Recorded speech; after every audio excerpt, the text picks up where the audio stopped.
How other suppliers were unfairly scored during that final phase in order to award those contracts to companies which had paid the bribes. The document Young is basing his evidence on is not signed, though. He wouldn't reveal either how he obtained it, except to say he got it digitally. Allegations of fraud and corruption were levelled against other high-profile South Africans and organisations. They include the late President Nelson Mandela, the Mandela Foundation and former President Thabo Mbeki. There were parties involved in stopping the first round. I call round one, other people call it phase one of the Citron, the Tony Yengeni. Says during a June 2006 search of TRT, an agreement between Yengeni and Hunnings dated the 11th of August 1995 has been seized.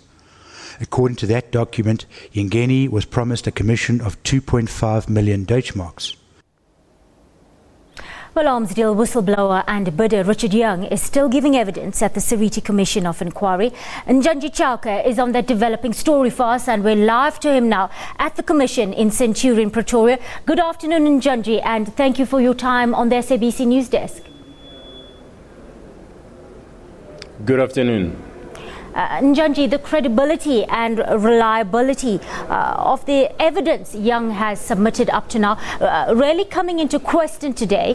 He did rely heavily on a German investigation that has been closed. Yes, actually there's been dramatic developments in the past hour. We saw the various legal teams holding a very urgent consultative meeting as there was concern with regards to this evidence that was being presented by Dr. Richard Young.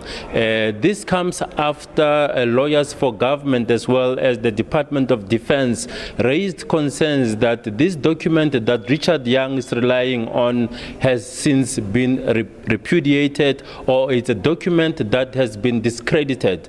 You will recall that that investigation was done in Germany between 2006 and 2008, but later on a report was forwarded to the South African government to say that those investigations, those allegations that were leveled against people named in that investigations were baseless. What the German authorities were doing were investigating tax evasion issues, so there was no basis whatsoever. As I speak to you right now, the commission has just resumed after a number of delays where we saw the commission stopping, and also the two commissioners have since made a ruling in terms of this document that Richard Young has. They're saying that he cannot use it as the basis of his evidence. However, he can refer to it, but he cannot use it solely as the basis of his evidence. Richard Young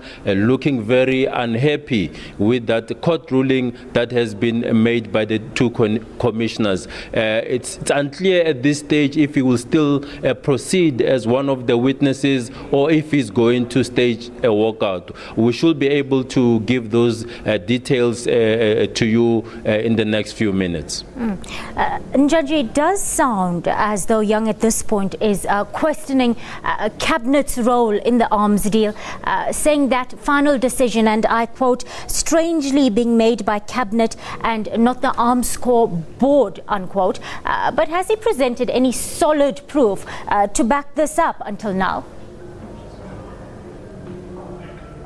So far, what we've seen Young presenting is reports that have been compiled by other people and investigations that have been done by other people. And those investigations were later on questioned, as we are seeing now with this investigation that was done in Germany. We know that that investigation has since been repudiated. The German authorities forwarding a letter to the presidency to say there was no basis for those allegations accusations that have been leveled against people like the late former President Nelson Mandela, as well as the former President Thabo Mbeki.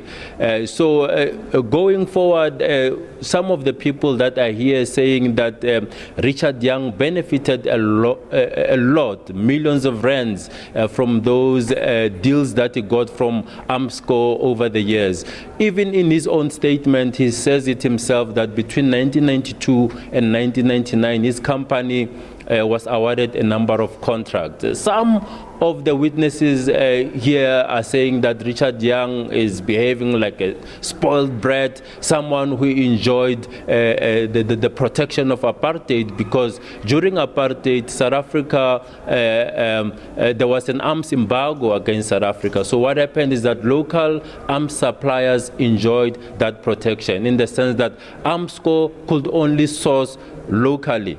But since 1994, we saw the market opening up, meaning South Africa was able to source armaments elsewhere in the world. So the fact that he didn't get the main contract is now coming up with allegations of corruption and fraud, but he's unable to give evidence to say, here's the paper trail, or I've got proof, this is the proof that he is supposed to put on the table. He's been unable to give that type of evidence indeed. Thank you, Njanji Chauke, coming to us from the Seriti Commission into the arms deal live from Centurion in Pretoria.